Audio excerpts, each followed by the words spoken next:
The direction that we give to our life basically depends upon the choices we make with the true intentions. I would like to focus on the word intentions here because we are humans and we are prone to make mistakes and we might not always make the right choices. Again, the word right and wrong is very subjective, but let's say subjectively, if we happen to make a wrong choice at any point in time, it is only and only our true intentions that will help us to redirect our lives. I will not be wrong if I say that at every point, we as humans undergo some struggles, some challenges to align our emotions with our relationships, with the social setups, with the finances, even with the political scenarios. But it is equally true that it is these challenges that help us to evolve as humans, as individuals, and as a civilization.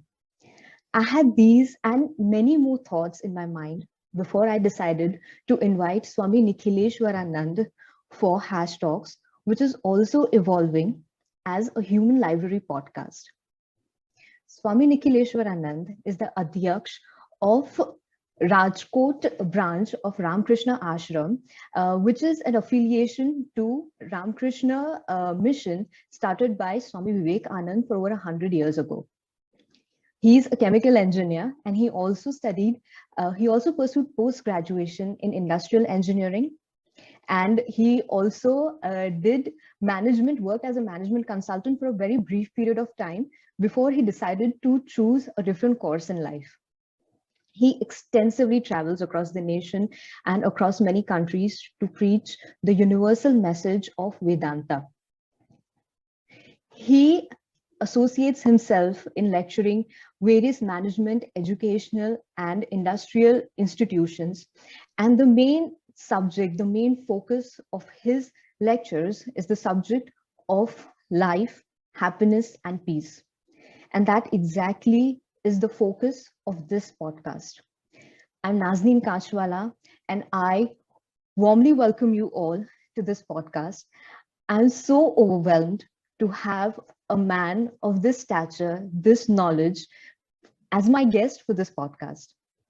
Swamiji, I humbly welcome you, and I'm so thankful that you have given me this opportunity to have this conversation with you. I thank you from the depths of my heart. Pleasure to meet you online. So, Swamiji, as some months back, I was I was just listening to one of the podcasts by Tom Bilyeu, who is one of my inspirations, through which I have got the idea of doing this digital content creation of podcasting. He was talking to a very young athlete named Nastya Lukin. Now, Nastya Lukin is, in her early 20s, she retired. She is like a 5-time Olympic medalist. She has achieved so much at the early age of her life.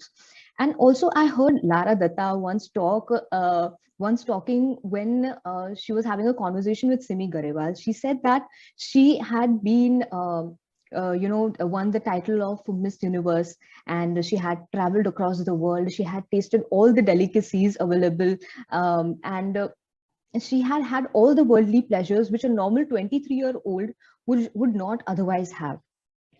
My question to you is that there is, a widespread notion, a widespread understanding that one can dive deep into spiritual practices only after he or she has had all the worldly experiences, has had all the worldly pleasures. What is your take on this, sir? Well, it will be like waiting for the ocean to be bereft of all the waves when I will take bath in the ocean. It will never be so. The waves will come and recede, waves will come and recede. There is no end to the ambition of material prosperity. Right. Even if you become the richest person of the world, you would like to maintain it next year next year, have more MSs. There is no limit to the wants of a person. So, if you wait that I will start my spiritual practices only after I have done with it, it is never going to be done. In fact, spiritual education should be starting much earlier. A mother of a child of 5 years asked a great person, when should I start giving spiritual education to my child? He said, how old is the child? She said, 5 years. He said, you have come 5 years late to me because the spiritual education starts from day one. But that is a Western viewpoint. According to Indian scriptures, the spiritual education starts from -9 months. That is when the child is in the womb. And so far we were thinking these stories of Abhimanyu and all were fictitious. But now the modern science has revealed that the development of the brain and the faculties start inside the womb. And that is how the government of Gujarat has started Children's University to train the pregnant mothers. They have made Tapovan, where these pregnant mothers are given special type of education, special type of facilities, so that even from the not right from the birth, but before the birth, the child comes into contact with spiritual knowledge, and that is how the humanity will evolve. And IQ, EQ, and SQ, all the three components are required for the fulfillment of for the total development of a human being. And so to wait for the old age to come when all the things have gone, at that time to acquire SQ is very, very difficult, much more difficult than when you are young. It is always possible to mold from the clay which is wet and which is not yet hardened. After it is hardened and baked in fire, very difficult to give a shape to that. So spirituality, spiritual education, spirituality should start as early as possible. But that does not mean that we neglect the other part, that is our material achievements, the material prosperity, the worldly achievements. Both can go hand in hand.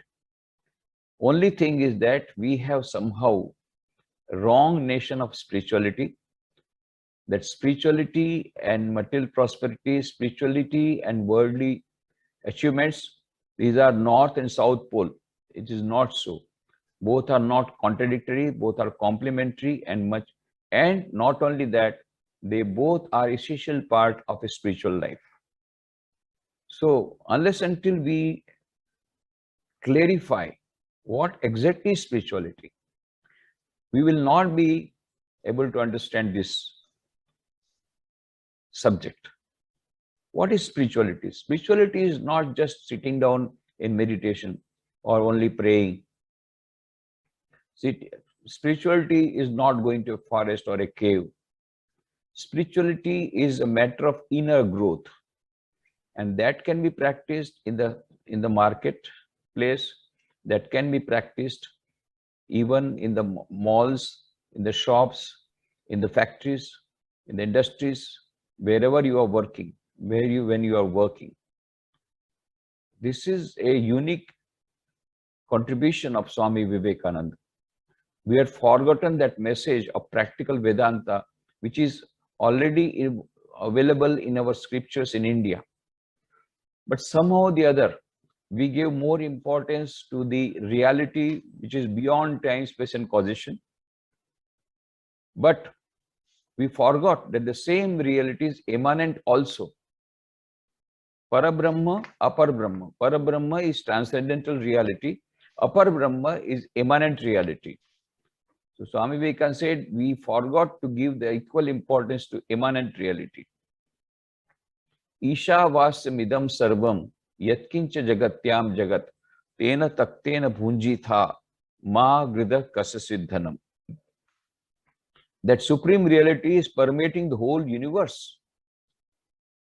What now the modern quantum mechanics says has been already told thousands of years back in our Upanishad. Ishavasya Upanishad is one of the oldest Upanishads, where it said, Ishavasya sarvam, yatkincha jagatyam jagat. This permeating the whole universe, this reality. So, then what follows? So, tena tyaktena bhunjitha. So, enjoy the world. How? By renouncing. My God, if I renounce my Mercedes-Benz car, how am I going to enjoy? You did not give up your Mercedes-Benz car or your house or your clothes. No, you have to give up your selfish ego, your attachment. Spirituality does not mean giving up the comforts. Spirituality means giving up the attachment to the comforts, giving up the attachment to the I, the selfish I, the selfish gene, which has to be evolved. A human being is evolved to an extent where he has transcended his selfish ego. So when we take in these terms, this spiritual development is only is business of the inner world. It's got nothing to do whether you are sitting in a shop or you are sitting in a cave. That doesn't matter. What we have to do, we have to see is that inner development. And so when Swami Vivekananda says, Sister Nivedita asked this question, that I heard that Buddhism says that, you know about Sister Nivedita, Miss Margaret Noble, she dedicated her whole life for educating Indian women as per the call of Swami Vivekananda in 1898. She came to India. So she asked this question, is it true that Hinduism says that only one is real and the many unreal? And Buddhism says that many real and the one unreal? Swami Vivekananda says yes. Ekam Brahma Satya Jagat Mithya. One, Brahma is real. Jagat Mithya, the universe is unreal. Buddhism says no, there is nothing called Atman. The world is real. So Swami Vivekananda says what you said is very true. And I and Sri Ramakrishna have come to add that one and many are the same reality, seen from different angles with different perspectives. It is not two. It's a holistic universe. The Bell's theorem says that all the particles of the whole universe are interconnected at a deeper level. And David Bohm, a Nobel Prize physicist, has experimentally verified it. So that is why Erwin Schrödinger, another Nobel Prize physicist, says consciousness is a singular of which the plural is unknown. It is one consciousness permeating the whole universe. What follows? That if I hate you, if I give you suffering, I will get suffering, because I and you are not same. You are not different. This is the Advaita philosophy. But Swami Vivekananda says we just went on for theoretical things, but we have to make Vedanta practical. So what is practical Vedanta? Practical Vedanta is to see the same reality is multiple universe. So Sister Nivedita says this is the realization which makes Vivekananda the great preacher of karma. He says this in the introduction to the complete works of Swami Vivekananda in 9 volumes. As you know, Swami Vivekananda's all lectures, his conversations, his poems, his letters, all have been compiled into 9 volumes named The Complete Works of Swami Vivekananda. Sister Nivedita writes in her introduction, beautiful introduction, that this is the realization which makes Vivekananda the great preacher of karma, not as diverse from, but as expressing Gyan and Bhakti. To him, the workshop, the farmyard, the laboratory are as true and fit scenes for meeting God with man as the door of a temple, or the door of a temple, or the cell of a monk. Why? Because it is only one reality. So not only all modes of work, but all modes of worship, but all modes of work also becomes worship. To work is to worship. To labor is to pray. To renounce is to conquer. This practical Vedanta, this Karma Yoga, Swami Vivekananda says, for the modern man, this is very important because the life is becoming more and more complex, more and more demanding. And so when we are compelled to work for our livelihood, when we are compelled to work for our achievements, worldly achievements, material prosperity, it is at this time, this practical Vedanta will help that yes, what we don't have to give up anything. What we have to give up is the attachment. Attachment to the inner selfish I, selfishness, attachment. This is what we have to give up and remain in the world. So Swami Vivekananda says in his book in Karma Yoga, a king may be living in a palace, sitting on the golden throne, and yet he might be unattached and might be a very spiritual person. At the same time, another thing, a beggar not having anything to eat or anything, but must maybe very much attached to the world. So attachment or spirituality is not dependent on the external things.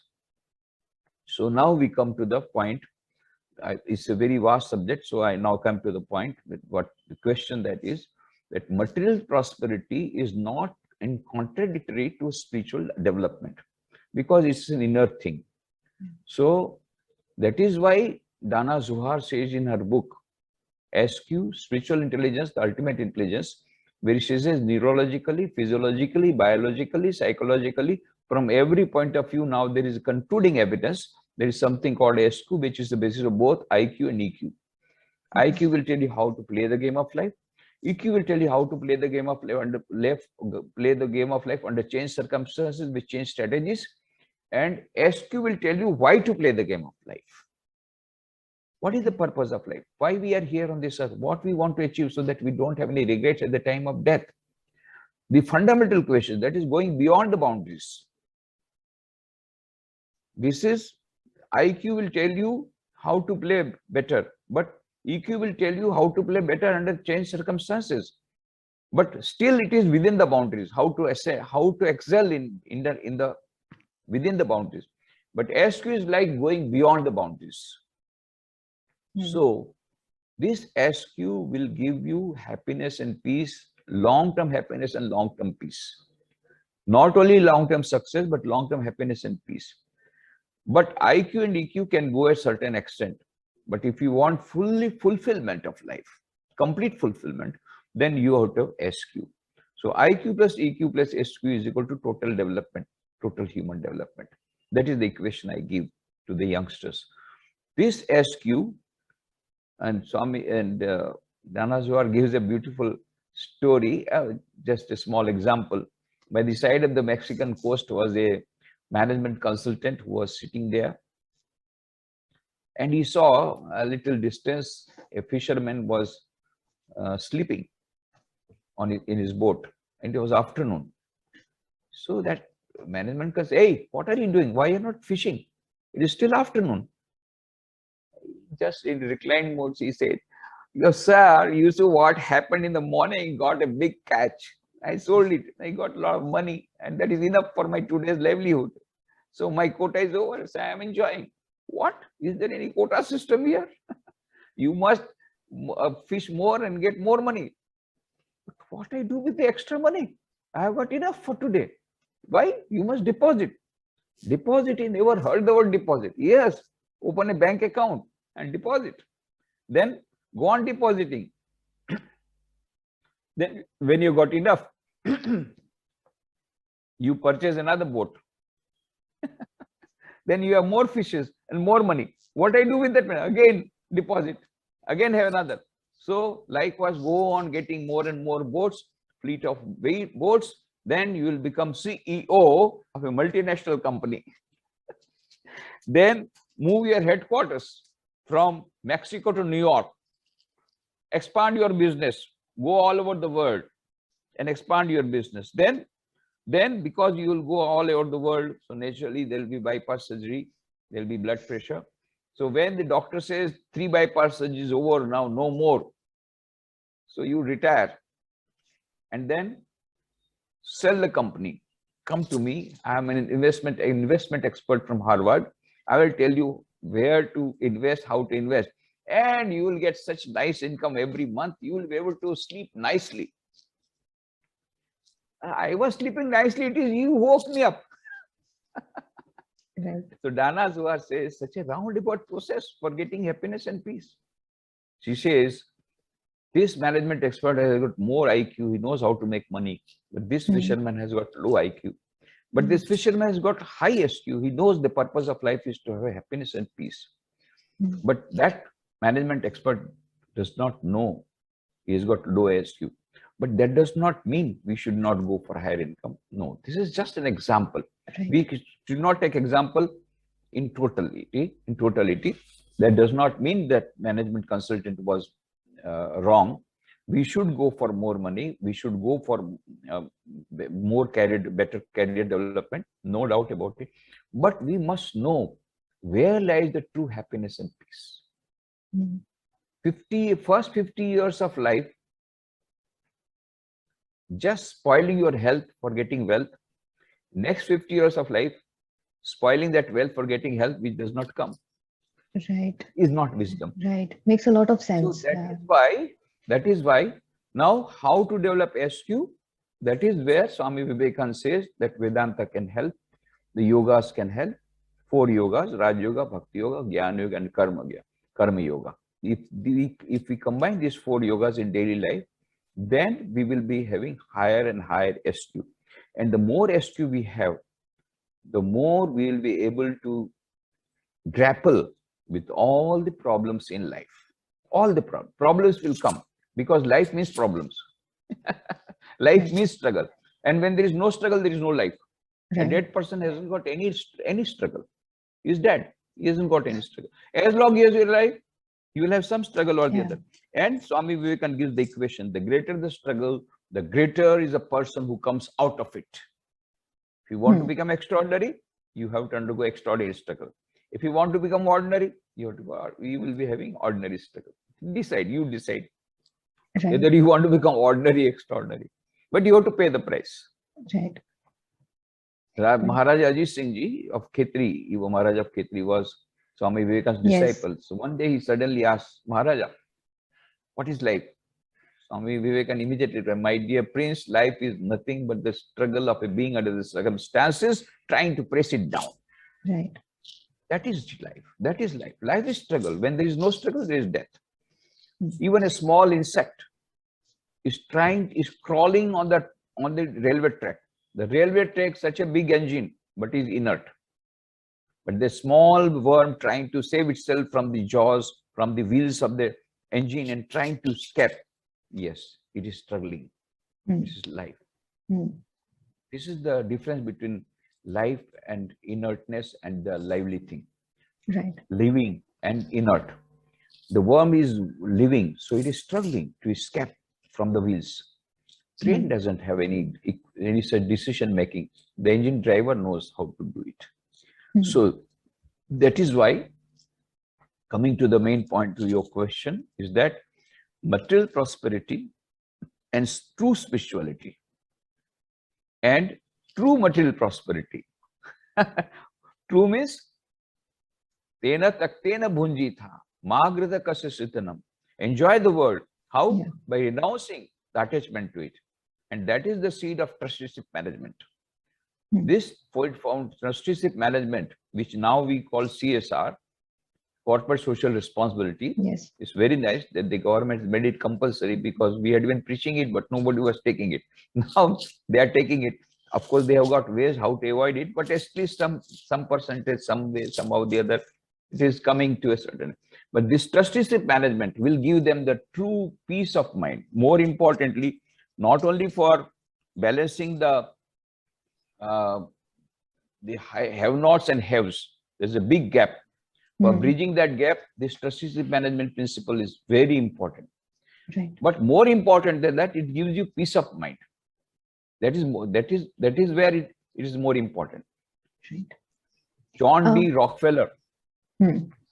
richest person of the world, when Swami Vivekananda went to America, at that time was passing through a very bad phase. As you know, 1893 was a very bad year for petroleum industry, in fact, for all the industries, but a big economic slowdown, economic slump. And then Rockefeller, at that young age, became very, very old. He became bald, all hair gone, and he became emaciated. He could not sleep for days together, and he was at the point of breaking down. At that time, somebody suggested, why not you go to an Indian yogi who has come and get his advice so that you can get peace of mind. Rockefeller was very much agitated. What? I to go to a beggar to get piece of advice? I will not go. You know, we are all beggars because we live on charity. We are bhiksha. We live on bhiksha. We live on alms. We live on charity. We are monks. Swami Vivekananda was a monk. He said, what, to go to a beggar for getting advice? I will not go. And he did not go. One fine morning, suddenly he came to the place of Swami Vivekananda, where he was staying, and he called the bell. The butler opened the door. Now, it so happened that Swamiji was not in his drawing room. He was in his study room. So without being announced, he entered the study room. Swamiji was at that time reading a book. As you know, Swamiji had tremendous power of concentration of mind. So he was so much absorbed that he did not notice Rockefeller coming. Rockefeller stood for some time. Then he knocked at the table. Then Swamiji looked up. Then Rockefeller said, I am Rockefeller. Swamiji asked, what do you want? You were not prepared for this statement. Rockefeller is the president of America, would get up. And here is the beggar sitting in his chair and is asking, what do you want? He said, I don't want anything. So why have you come? Now he had no answer. Then Swami Vivekananda said, Rockefeller, I know why you come. You come here because you do not have peace of mind. And then he started narrating many incidents from the life of Rockefeller, which no one else knew except Rockefeller. Yeah. Then he became very much agitated. What? Yeah, he has come to know all my secrets. I said, how do you know about all these things? Who has told you? Swamiji smiled and said, do you think it is necessary? I can see through your mind as I can see through a glass mirror. Then he was very much nonplussed. Then Swami Vivekananda said, my dear Rockefeller, I will give you a piece of advice. Remember, you are not the owner of your wealth. You are the custodian of your wealth. Utilize this money for removing the sufferings of millions of people. Immediately you will get peace of mind. There is no other way by which you can get peace of mind. Rockefeller became very much angry and he just left abruptly as abruptly had come. But after a few days again he came. Similar fashion, called the bell, the butler opened the door, he went inside. Swamiji was not in his drawing room, so went inside without being announced to the study room. Swamiji was fully absorbed. Again he knocked at the table, then Swamiji looked up, and then Rockefeller put a piece of paper in which he had made an announcement of a very huge donation for a public cause. So now, you must thank me, I followed your advice. Swamiji said, well, it is for you to thank me. Because by following my advice, you will get peace of mind, which cannot be purchased by millions of dollars. Rockefeller had already given donation. If you go through the life of Rockefeller, you will find that he had been giving donation, but this was a very huge donation. We do not know what it was, but it was a very huge donation for a public cause. It may be, he had already started donating for the University of Chicago. When I went to Chicago, I went to the Rockefeller, this Chicago University. There they have made, they have a statue of Rockefeller in that campus as the person who donated maximum for the Chicago University. So maybe that might be the thing, but this is just an assumption. Whatever it is, the outcome is that the trusteeship management principle not only bridges the gap between haves and have-nots as the external world, lot of difference. On one hand, 20% below, 20% below poverty line, having no second meal, and on the other percent, 5% suffering from not only consumerism but also affluenza. So that is the gap.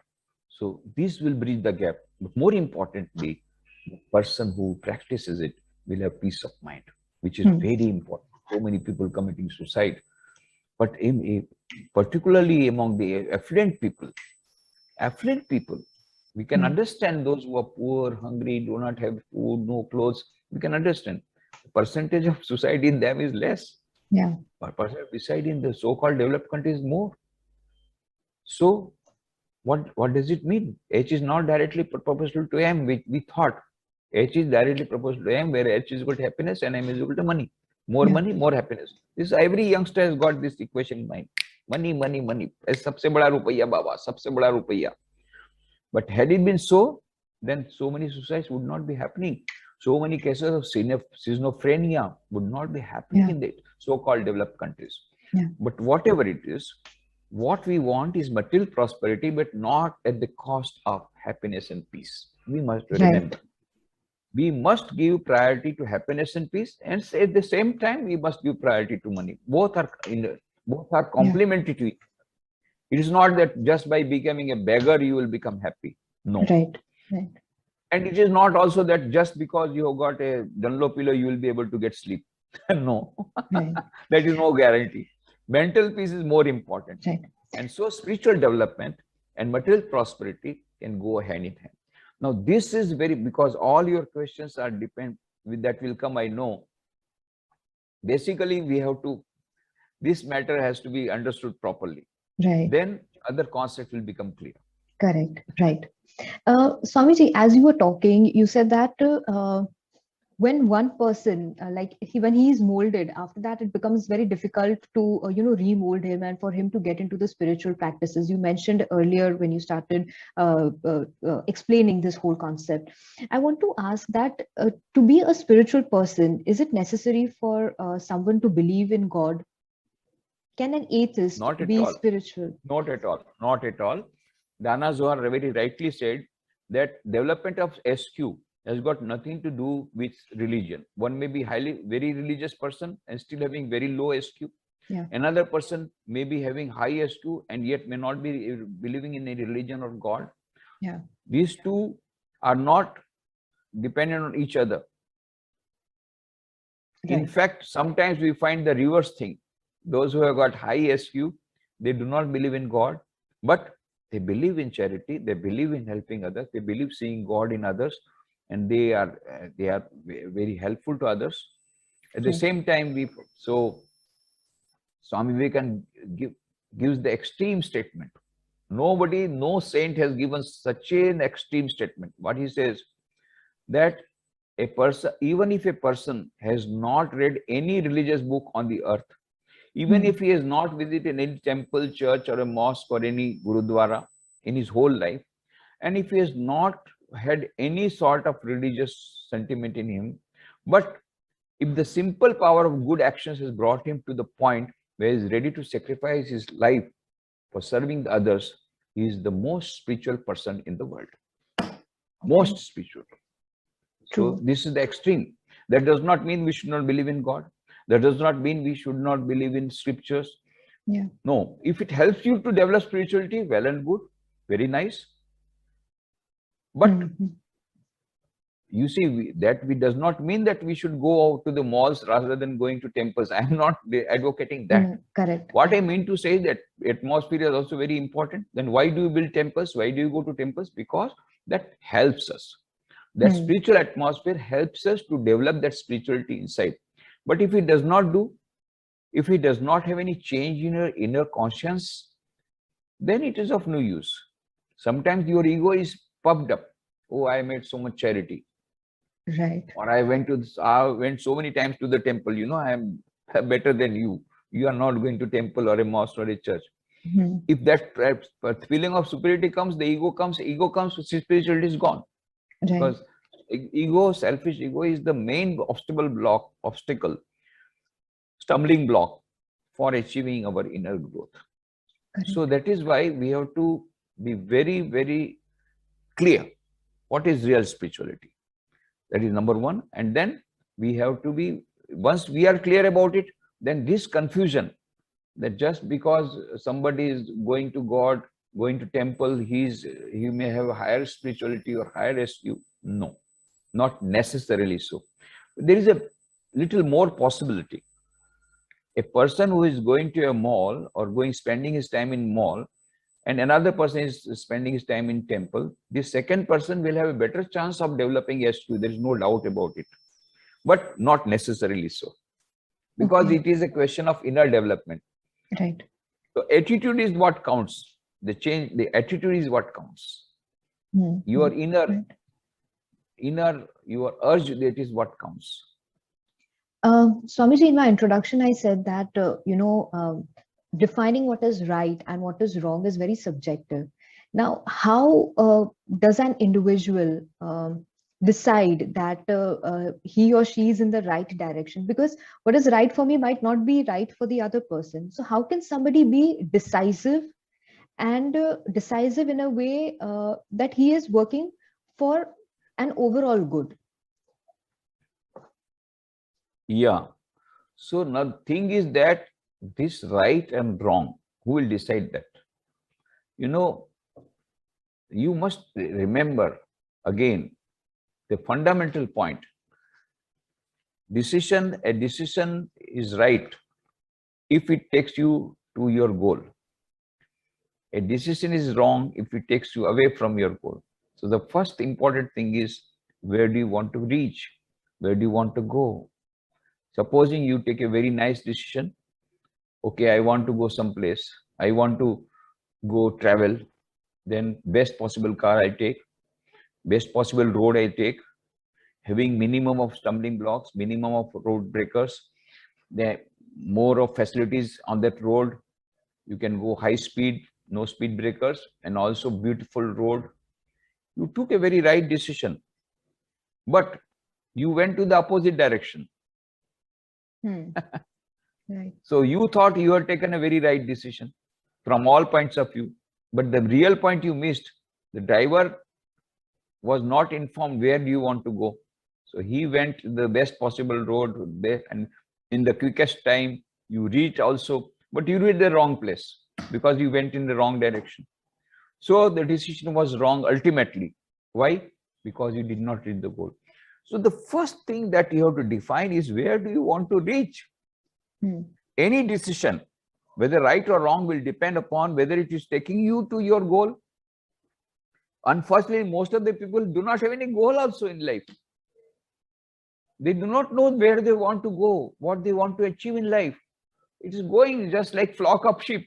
Everybody is just like a flock of sheep, one after the another, one after another, never thinking what is the purpose of life, why we here on this earth, what do I want to achieve before I die.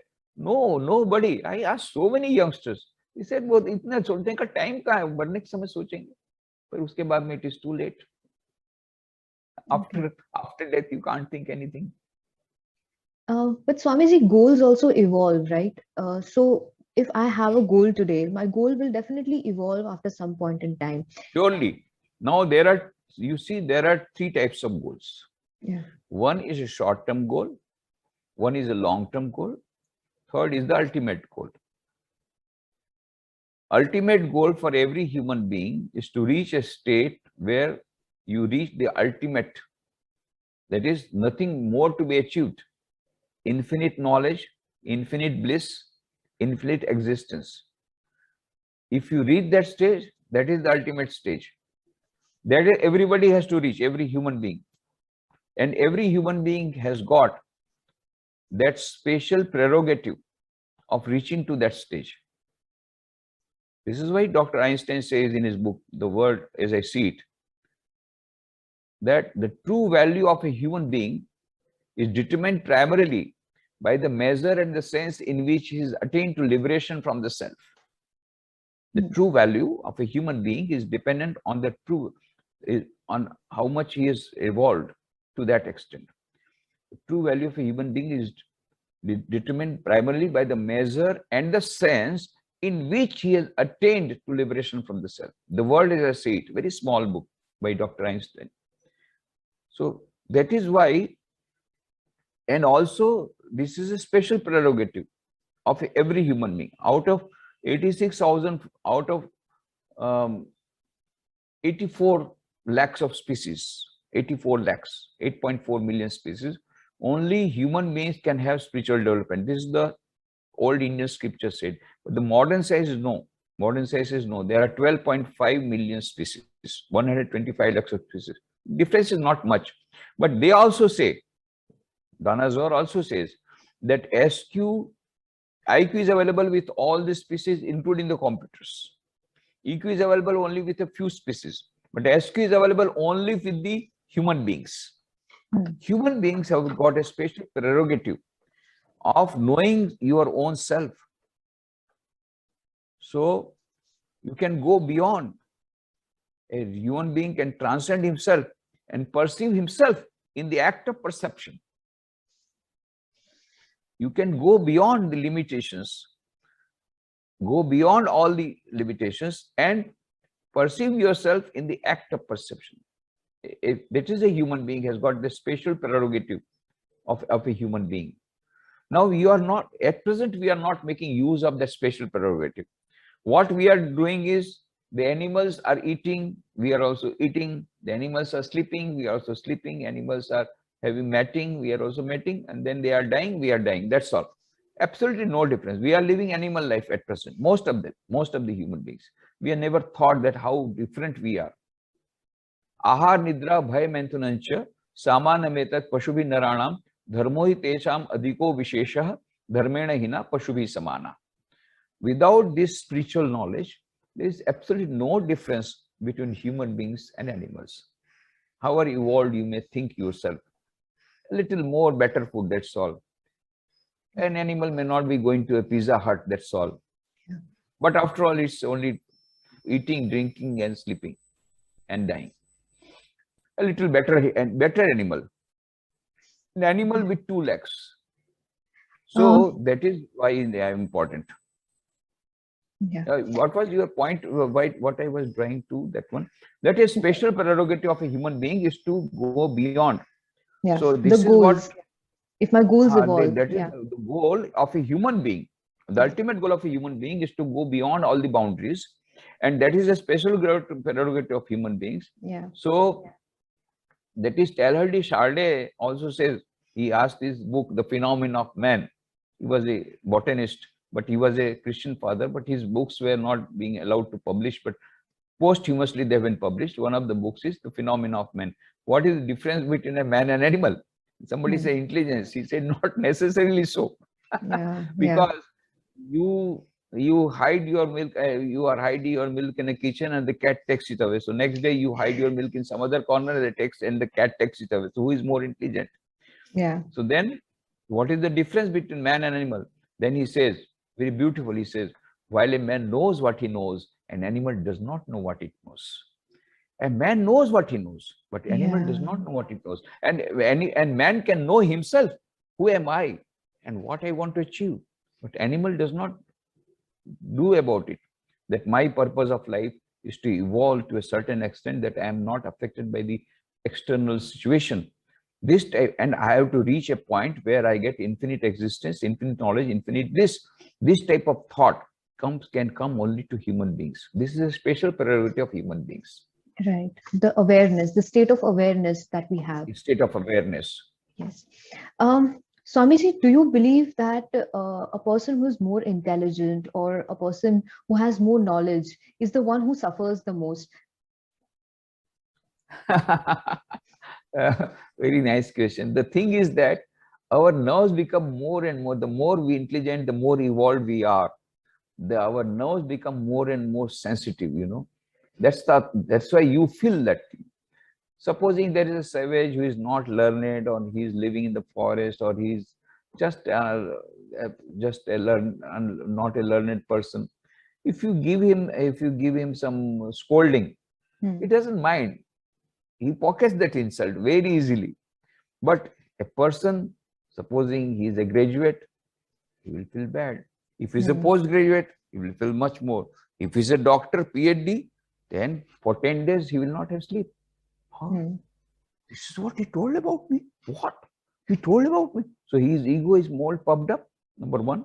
That is where the injury comes. The ego is also crash. And so not necessarily that every intelligent person will have. This is only restricted to IQ people.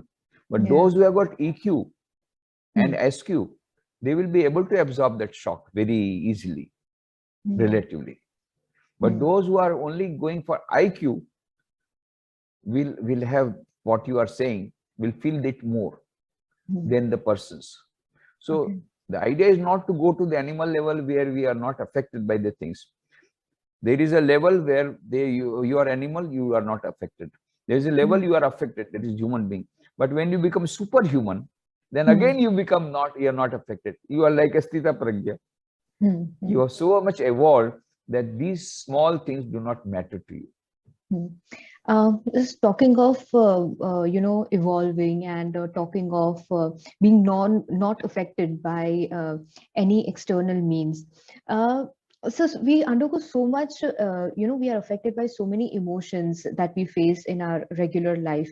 I just want to know how there can be madness in love without any bondage. How they can be How made? you can be, exactly, you can be mad in love. I'm not talking about romantic relationships, but love in the sense how I can with my fellow humans, how I operate, how I interact with my fellow humans in my relationships, with no bondage, without having any emotional attachments, how I can be free, how, in short, how can I move one step forward to becoming a superhuman, as you just mentioned. Very true, very true. You know, there's a beautiful book, Religion of Love by Swami Vivekananda, where he says, there cannot be an infinite love or an immortal love between two mortals dying each moment, going towards death every moment, and their moods also changing all the time. There cannot be an immortal love between two mortals Hmm. going towards death and their moods also changing all the time. So there can be an infinite love between infinite reality, between infinite Atman and infinite Paramatman. And that is called Bhakti Yoga. That is called Bhakti Yoga. That is loving the Lord thy God with all thy strength, with all thy mind, with all thy heart. And that is really religion. And that is really spirituality. So that divine love with the divine is the real love. And that divine, but that does it mean that we should not love our fellow beings? No. We have to gradually evolve that human love into divine love. Trying to see the divine in the human beings, trying to see that same divine divinity in human beings in everyday life. It is a matter of evolution. It will Hmm. not come in a day. It is a sort of a practice, a spiritual practice. And the more you are within yourself, the more you are drawn inside, the more you are inward, the more you are with, you are undisturbed by the external stimuli, the more you will be able to love, able to see the divine. The more you are able to see divine in yourself, the more you will be able to see the divine in others. And the more you are able to see divine in others, gradually that human relationship or human bondage or human relationship, human love will be transformed into divine love. Hmm. It's a great, it's a long process. It's a long process. Yeah. It's not one day job. Right. Okay. Um, uh, so in your answers, you talked, you mentioned a lot of physicists and you mentioned a lot of scientists. With my little knowledge of astrophysics or science, I believe that the universal design is chaotic, right? But when we try to align ourselves with peace, with divinity, or with one thing, are we not acting against the nature? Well, the purpose of human life is to go against the nature, both external and internal. That is the purpose of human life. Otherwise, what is the difference between animals and human beings? Any animals do not react, do not oppose the nature. Hmm. We oppose. Hmm. The nature says, "Go, this is cold, and you must live in cold."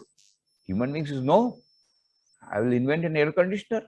I will invent a heater. Go." This is temperature high. You must live in heat. No, I'll invent an air conditioner. So we want to control the nature, both external and internal. When we conquer the external nature, that is science. When we conquer the internal nature, that is spirituality. That is how both are complementary. Both are trying to control the nature. Both are trying to conquer the nature. Both are trying to oppose the nature. That is real humanity, not in conformity with the nature. Then you become human beings. So this has to be understood. So Swami Vivekananda says each soul is potentially divine. The goal of human life is to manifest this divinity within. How? By controlling the nature external and internal. External nature means these senses, internal nature, our mind and the other things. So the conquest of both external and internal nature is important. Each soul is potentially divine. The goal of human life is to manifest this divinity within by controlling nature external and internal. Do this either by work or worship or psychic control or philosophy. By one or more or all of these and be free. This is the whole of religion. Doctrines, dogmas, rituals, temples, churches, mosques are but secondary details.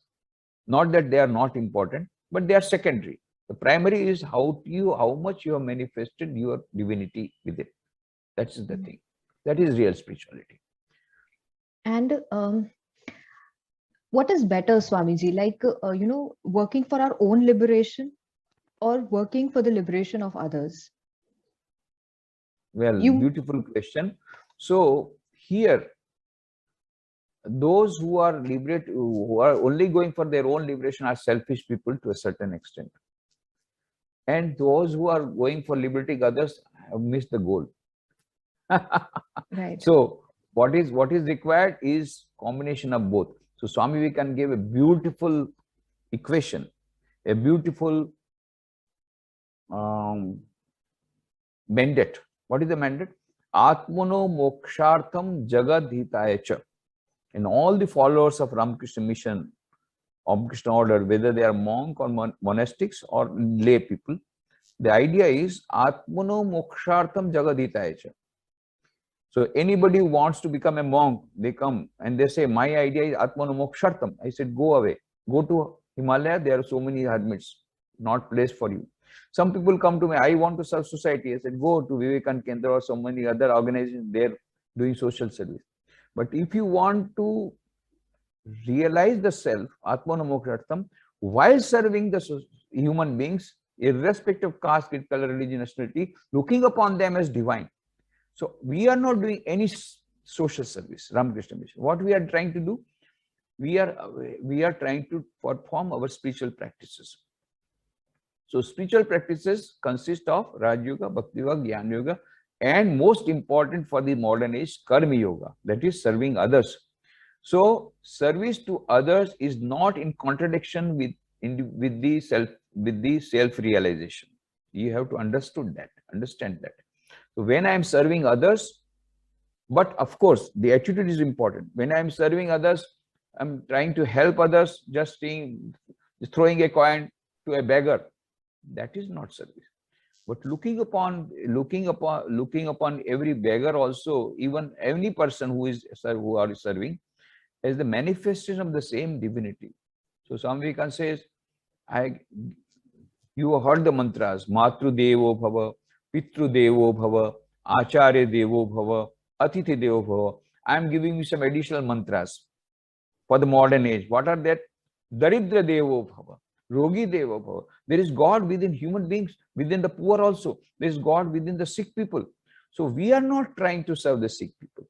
We are trying to worship the reality, a supreme reality which is embedded in the sick people by giving him medicine. When we are worshipping in the temple, we are giving some offering to God. Here also we are giving some offering to God. But here, instead of offering the sweet or fruit, we are giving medicine. Because Roginayan needs it. So Daridranayan, we give sweet. We give food. So the worship depends upon what type of God you are serving. So Daridranayan, Roginayan, these are your gods. So that is why, so if you take that Jagadhitaya in that sense, then it is complementary to Atmana Moksha, because it's a part of Karma Yoga, and Karma Yoga is a part of our spiritual practice for getting the Atmana Mokshartham, not complementary. Not only that, then a stage comes when you realize the self. Then also, the real people, the real saints, they are not satisfied with Atmana Mokshartham. Now they utilize this self, this knowledge for liberating others. That is the highest type of service they are doing. Highest type of service. Liberating others from the worldly bondage. So we are serving others as a part of our sadhana till we get realized, till we get liberation. And after liberation also, we continue to work as Swami Vivekananda was made to work. Swami Vivekananda says, I want to always be absorbed in samadhi state. Sri Ramakrishna, his guru, said, what? You are talking like a fool? You have to distribute your fruits of your sadhana to the whole of humanity. The whole of humanity demands it. I said, I am not going to work. I want to remain in bliss, immersed in my infinite bliss in samadhi. No, you will have to work. You have to work. And he had to work. Swami Vivekananda had to work. Swamiji, after listening to you, I would be, I'm feeling very overwhelmed. And I was just thinking whether one life is enough for me to attain this spiritual stage that you have been explaining to me so far. I mean, I just want to know, how can somebody start with the spiritual practices, or what are the stages of spiritual practices in the, let's say, in the Advaita philosophy? Well, you don't have, first of all, you don't have to believe in any God. If you want to believe God, welcome. Even if you don't believe in God. So Swami Vivekananda says, the old religion said he is an atheist who does not believe in God. The new religion says he is an atheist who does not believe in himself.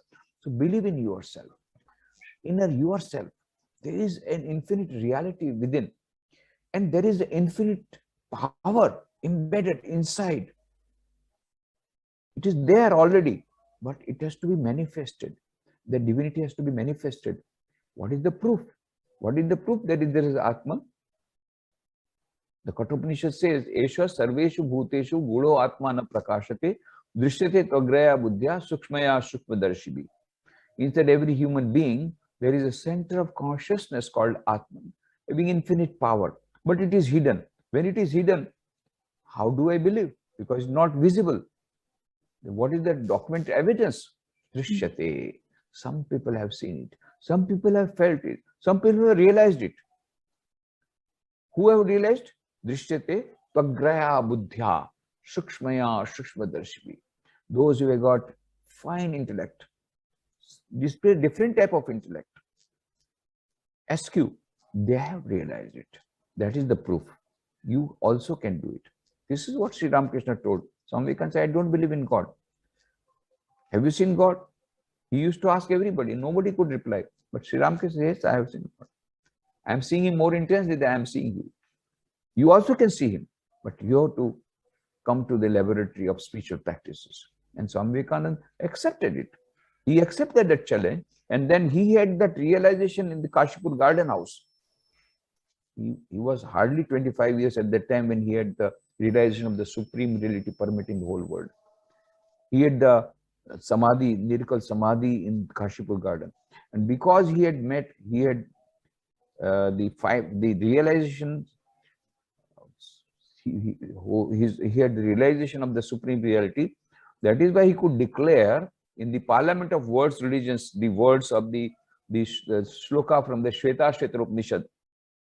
Shunvantu vishve amritasya putra aye dhamani divyani tastuhu vedahametam purusham mahantam aditya varnam tamasa parastat tameva viditva timritameti nanya pantha vidyatena. I have found the ancient one who is beyond all miseries. By knowing him alone, you shall be free from miseries. I have seen that ultimate reality. That is what Swami Vivekananda said in that parliament of religions, quoting the rishis. And then he said, let me tell you, my brothers and sisters of America, by this sweet name, Amritasya Putra, ye the children of immortal bliss, holy and perfect beings, ye divinities and sinners, it is a sin to call a man's soul. It is a standing liable on human nature. Come up, alliance, and shake up the delusion that you are sheep.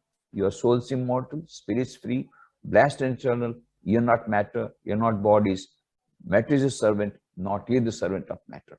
This is the message of Vedanta, which Swami Vivekananda delivered. First, he realized himself. He had seen that Atman, and then he said, yes, I have seen. Sri Ramakrishna told him, and he then realized, and then he told the humanity, yes, everyone can realize that Atman. But we have to follow the spiritual practices in the form of 4 yogas. But we can start from where we are, and it is open to all. Every human being, irrespective of caste, creed, color, religion, nationality, can follow these 4 yogas in daily life without changing his job, without changing his environment, without changing his house, without giving up his clothes. Wherever you are, you can practice this spirituality, advance in development. What happens? Then the external nature, external circumstances, the external problems, the external human beings will not be able to disturb you. You will have more and more power to face the struggles of life. That is the beauty of it. And that infinite nature gradually will be realized. The more that inner power is roused, more and more you will be advancing in spirituality. More and more you will be able to get happiness and peace. More and more you will be able to tackle the challenges of life, external circumstances, and evolve. Um, Swami Vivekananda was, as you were quoting him, I just happened to recall that Swami Vivekananda was very critical about the factor that there is, jealousy in human beings about one another. Where we intend to be jealous of others' achievements, others, what other people have had in their lives. What I perceive is that, so jealousy probably can be termed, according to me, as not so negative emotion, because if I can use that feeling to attain what I want to, then I am progressing one step ahead. I mean, I just want to know, is it right to put the word jealousy in a negative context always? Yes, it is a negative, always a negative emotion. Jealousy is very, very bad, very bad. First of all, it burns you, then it burns the other person. You see, and when do you find jealous? When you compare yourself with others, then only jealousy comes. So never compare yourself with others. Compare yourself with yourself of yesterday. And advance, advance, advance, advance. Go forward, go forward, go forward. That is the equation.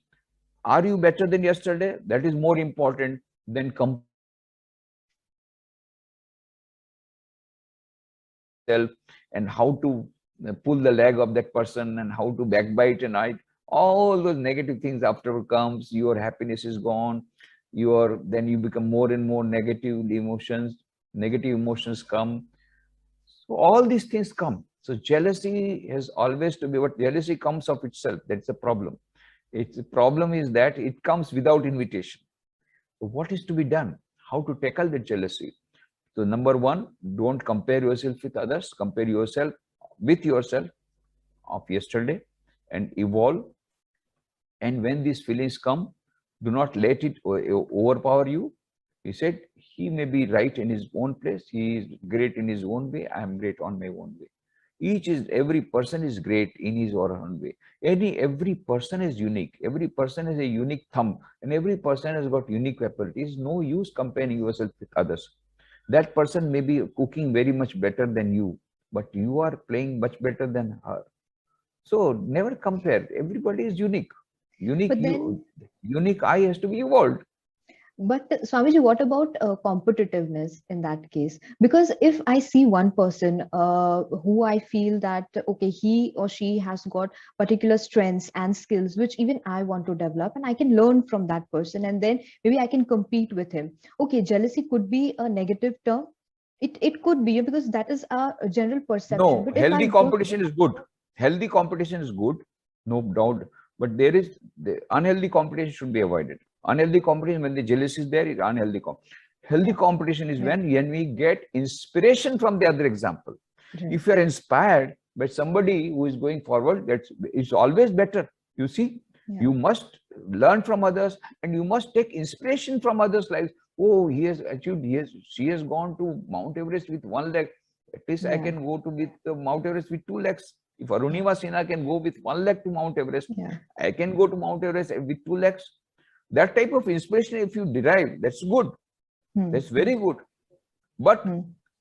Arunima Sinha went with 1 leg. And I am not able to go, so I must pull her leg. That is negative Yes. jealousy. Okay.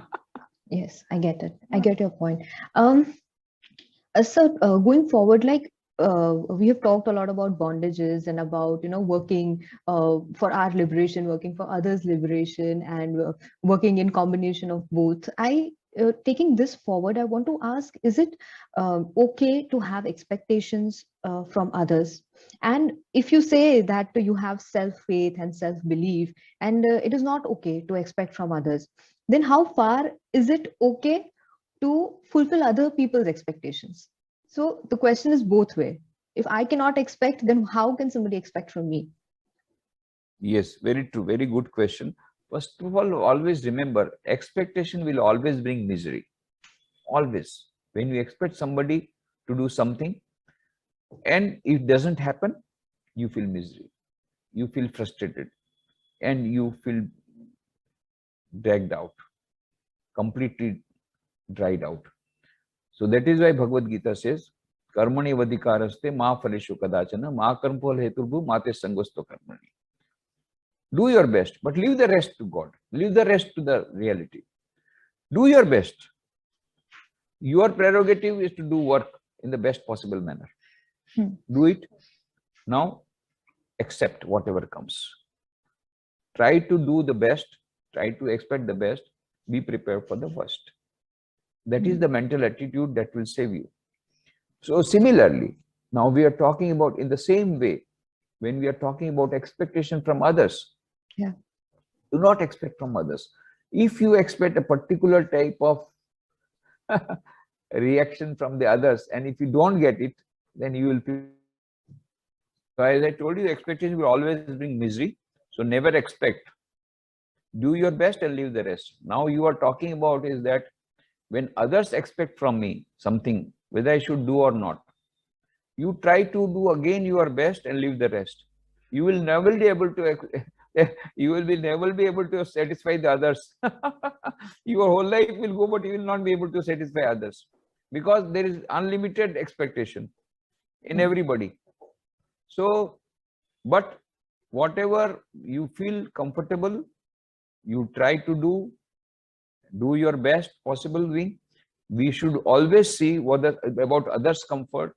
We should always see, try to make others comfortable, and even without their expectation, we will try to be of service to others.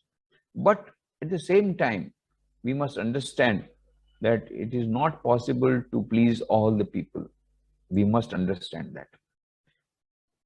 If we go on trying to be pleasant to everybody, then you will have to move away from your principles, from your center of gravity.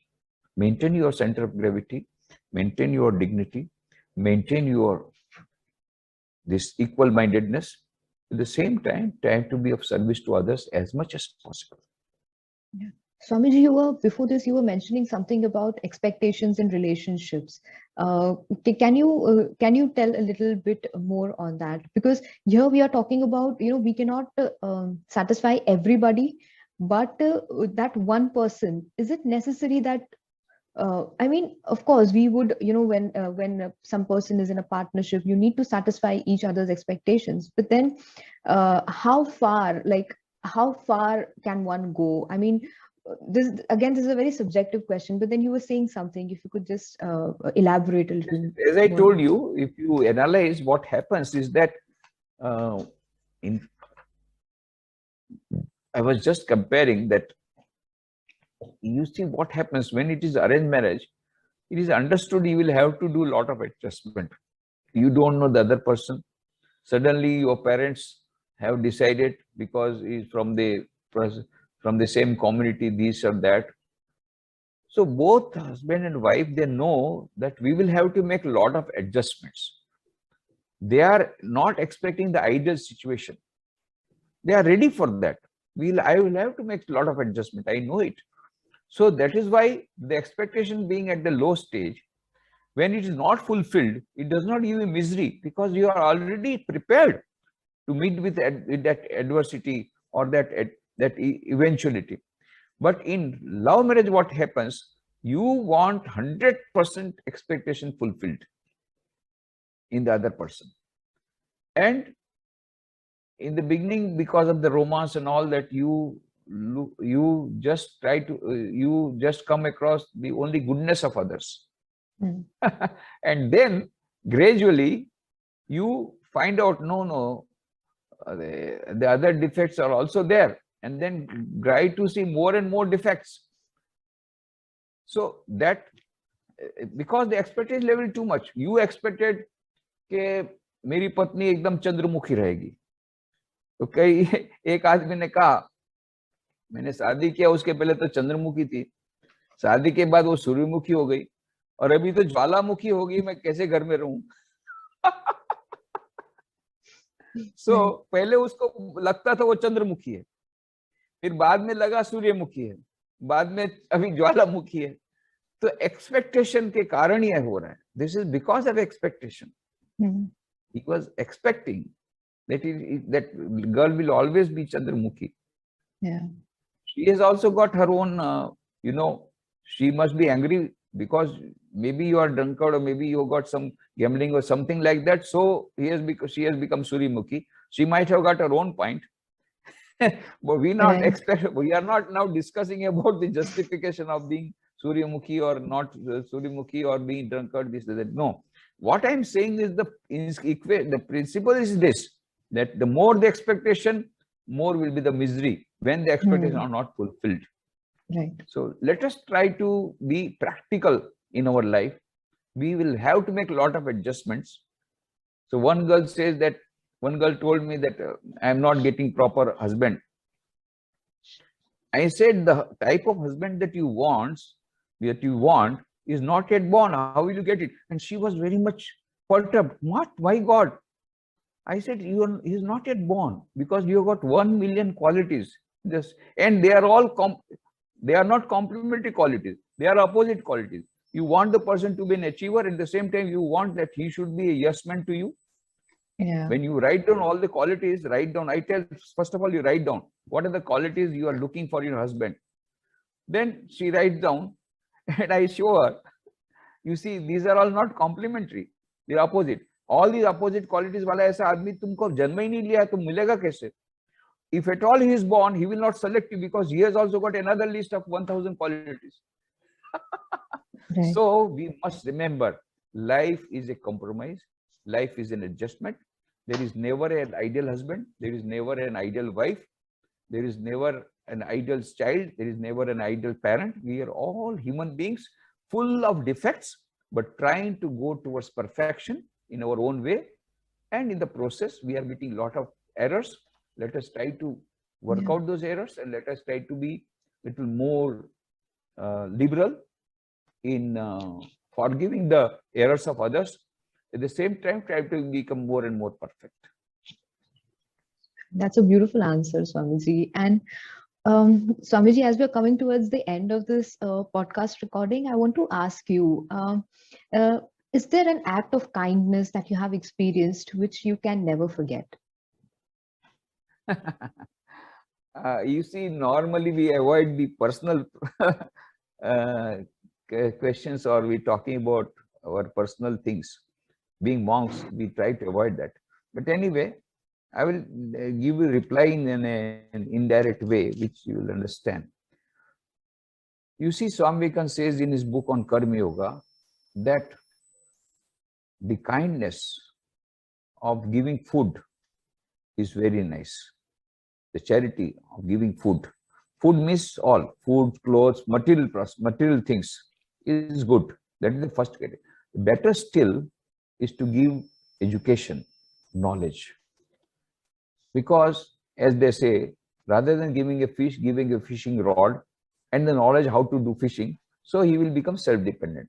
Yes. So, one is to give, dole out the food and clothes and all that. Second important thing is to give training on self-employment and in some trade and skill-oriented training, so that he becomes self-employed or employed. That is still better type of charity, better type of kindness. Third, still better, is to give spiritual knowledge, because then you get infinite knowledge, infinite bliss, infinite existence. You come to know of your true nature, and all the miseries end once for all for you. Yes. Misery is caused by ignorance, by nothing else. Misery is caused by ignorance. And so the person who removes, who imparts to you spiritual knowledge so that you can remove your ignorance, that is the best type of kindness, the best type of charity, the best type of help, the best type of kindness, the highest kindness. And that is what I experienced in my life. I received spiritual initiation from Swami Vivekananda Maharaj, the 10th president of Ramakrishna Mission, who was a disciple of Holy Mother. And I think in my life that was the greatest kindness that I experienced. And for every person, if he or she has received spiritual initiation, that is the highest kindness. Of course, there are so many other kindnesses that you might have experienced in your life. Somebody giving you lift at the right moment, somebody saving you even from your accident and all that. They are no doubt very great help. But of course, the highest kindness, the greatest kindness, the best kindness is when you get infinite knowledge, infinite bliss, infinite happiness, infinite life. Swamiji, what is your prayer for the world?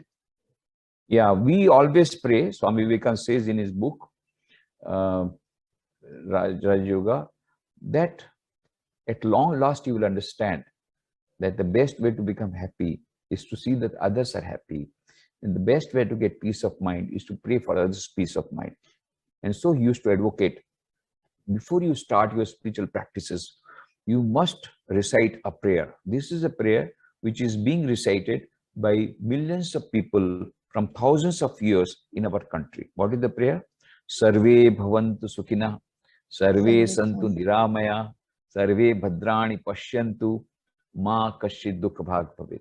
Let all be happy, let all be healthy, let all attain goodness, let none get misery. Peace, peace, peace. Shanti, shanti, shanti. This is our prayer. Every day we do prayer, for many times we do, and we ever advocate everybody. And Swami Vivekananda says, if all the people start praying like this, within a minute, the world will be changed, completely revolutionized. Yes. Because it is the vibrations, it is the waves of peace, the waves coming out from these thoughts. The thoughts waves are very, very important. So such thoughts coming out will give you peace, will give others peace. So I want that all be happy. That's all that I want. That is my prayer. That is so wonderful, Swamiji. Thank you. Thank you so much for your time. I mean, this podcast it seems that it is so precious to me now that I'm going to see it on a repeat mode over and over again, because there is still a lot, I would confess, there is a lot which I would have to sit and process in my mind. I would have to sit and understand it in depth to implement it further. But again, I would say that this is really very valuable, and you've been very, very kind and very generous. This is probably the act of kindness that I have experienced, that you gave so much of your time in giving your peace of mind, and giving in sharing this knowledge of spirituality, and clearing out so many doubts. And I'm sure there are going to be many more doubts when I listen to this recording again. But of course, that is how we will evolve. And if you permit, I would definitely get back with my questions to you again. Sure, sure. I will be very happy. There is my YouTube channel with my name, in which more than 1,000 videos are already available. You can go through them. That will be giving you a much better background, because this was a short time, but there you get hundreds and hundreds of videos on the topics that you just now were raising questions. There are videos on that with all details. So Right. you can go through that, go through the complete works of Swami Vivekananda, and go through a book, the Gospel of Sri Ramakrishna. beautiful book. And there are many small books are there, Happiness and Peace in Every Life, Nourishing Relationship, where I have dealt with these questions. I have written that book with a very pragmatic way, and they are based on my lectures that I delivered at Ahmedabad Management Association. Okay. Then they brought out the book, and this is how the book has come out. It is just a summary of the lecture that I gave. The lecture is also available on YouTube. But I always want to be very pragmatic rather than going for the theoretical. At present, what are the problems being faced by you all, by we all, and I try to trace it in that way. So we will always in touch. I'm so happy to be reunited with you after so many years. It's many years before we met, and I was very happy to meet you now, but virtually. When you come to Rajkot, we will meet actually, or when I go to Vadodara, we will meet actually. That will be still more happiness. But I'm really very happy, and your questions were very intelligent, and your concepts are very clear, and I also enjoyed talking with you. So I am thankful to you, and we will be in touch. Thank you so much. Thank you so much. Thank you so much, Swamiji. Thank you.